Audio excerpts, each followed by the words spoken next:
Oy, good day mga papi, no? Mga dre.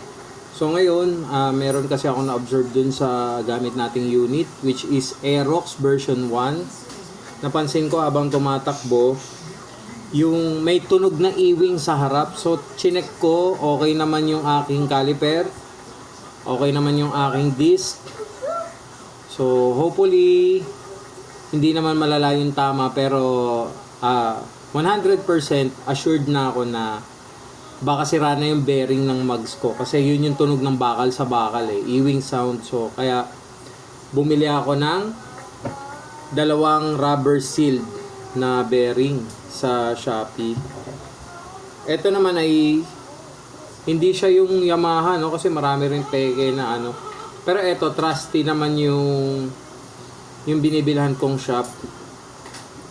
Ito siya. Ito yung code ng bearing ng hindi siya malinaw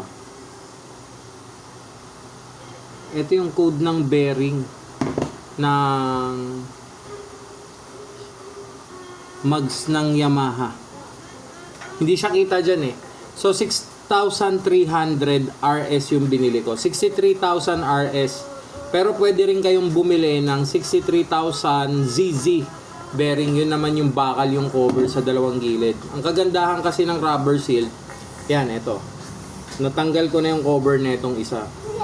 So makikita nyo, yan lang yung lubrication ng mga bearing pag binili natin.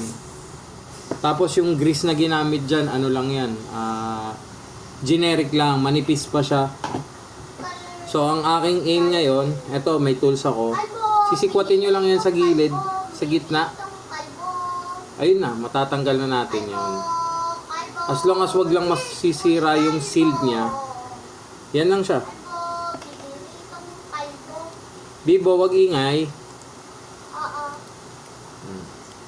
Ito lang siya, aftermarket. So, gagawin ko dyan, para mas mahaba yung buhay ng bearing natin. Since 6 na taon na rin kasi yung ating gamit na unit, tapos pinambabiyahe pa natin siya ng joyride, papahabain ko yung buhay ng bearing na binili ko. Take note, yung bearing na binili na to, 120 lang yung isa.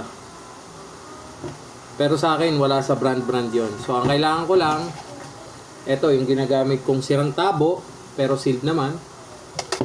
Tapos yung aking ginagamit na toothbrush, panlinis. Siyempre, lalagyan natin ng diesel. Tatanggalin na natin tatanggalin lang natin yung grasa.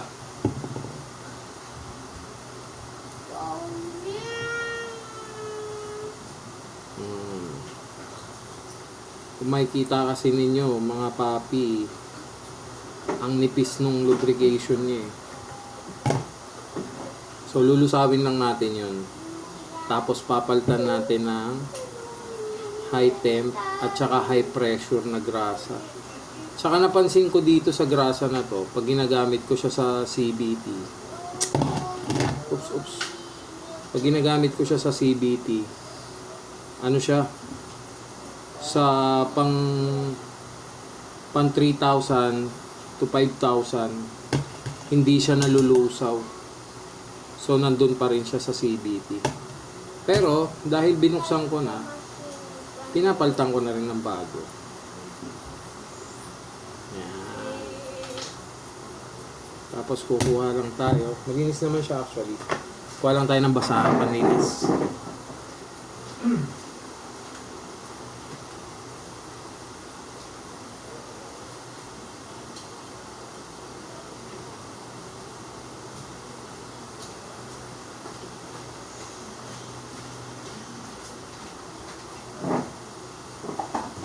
Ito wala pang editorial, walang cut yung video. Tinataktak ko lang siya at yun, tanggal na natin. So mas maganda sana to kung may compressed air.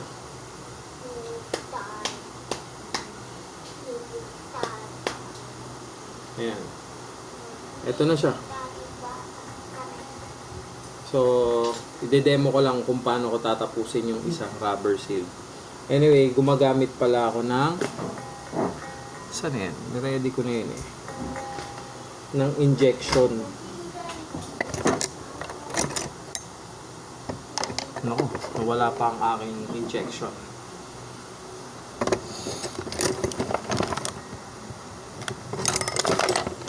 Yun, nakita ko na. Eto. Para hindi na masyado makalat at saka hindi rin ganun kadumi. Siyempre, kanya-kanyang diskarte. Yan. So ako, ganito ako maglagay.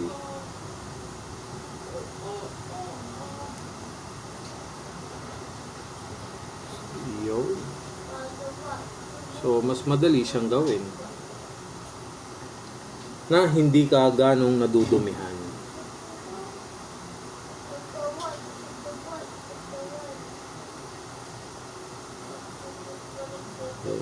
Medyo luluwa. Dapat medyo luluwa sa kabila.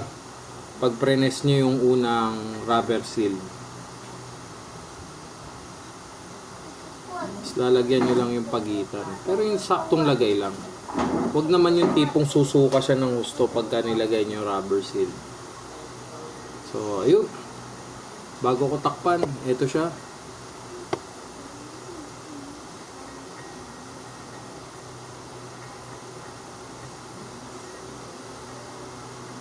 Tapos pagkatakip, pag seal, basahan ulit. So, ganun lang siya. Ayan na. Medyo smooth na yung ikot niya. Pero, hindi siya pipining kasi medyo malagkit talaga yung ginamit natin na grasa. Ito na siya. Yung 6300 natin na RS, nirepack ko lang para mas matatag, mas mahaba yung buhay niya. So ito yung isa. Same pa rin dun sa una. Itataktak natin yung factory grease. Ewan ko siya, light lang yung kulay ng grasa eh. Tapos ang bilis niya lang nalusaw sa diesel. Pero eto, yung gamit ko, hindi to basta-basta nalulusaw sa diesel. Tsaka ano siya, malagkit sa kamay. Madikit, makapit yung grasa.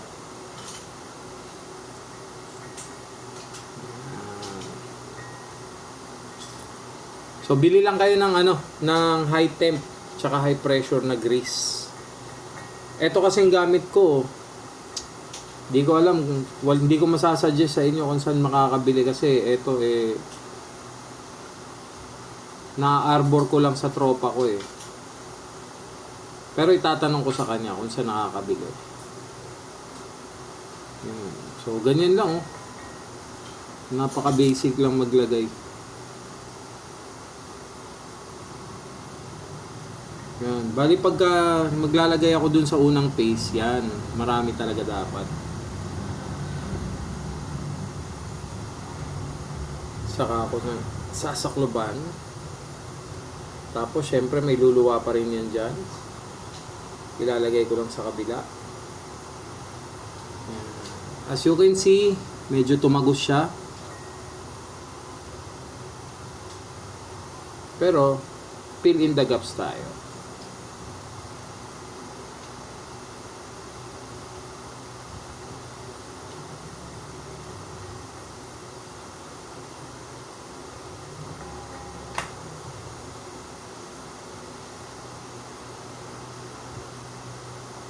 Yun lang yung kaya kong i-tips para humaba yung buhay ng mga gamit natin na bearing. Actually, ito naging practice na namin sa trabaho. Sa dati kong trabaho, galing kasi ako ng printing. Yung grasa na ginagamit ko, pang-printing yan, printing company. So, okay na siya. Kung mapapansin nyo, napaka-smooth ng gulong niya. Hindi kasi kaya makunan dahil hindi ganun ka-high-tech yung gamit nating cellphone. Pero okay ito. Ngayon, papakita ko sa inyo kung paano magpalit ng bearing sa mugs. So, dun tayo sa Heartway. Nga pala, ito yung aking tips of the day. So, makikita nyo, meron akong mga ginagawang video dyan.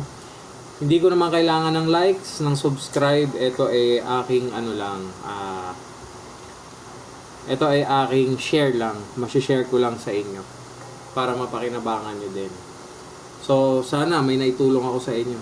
Thanks!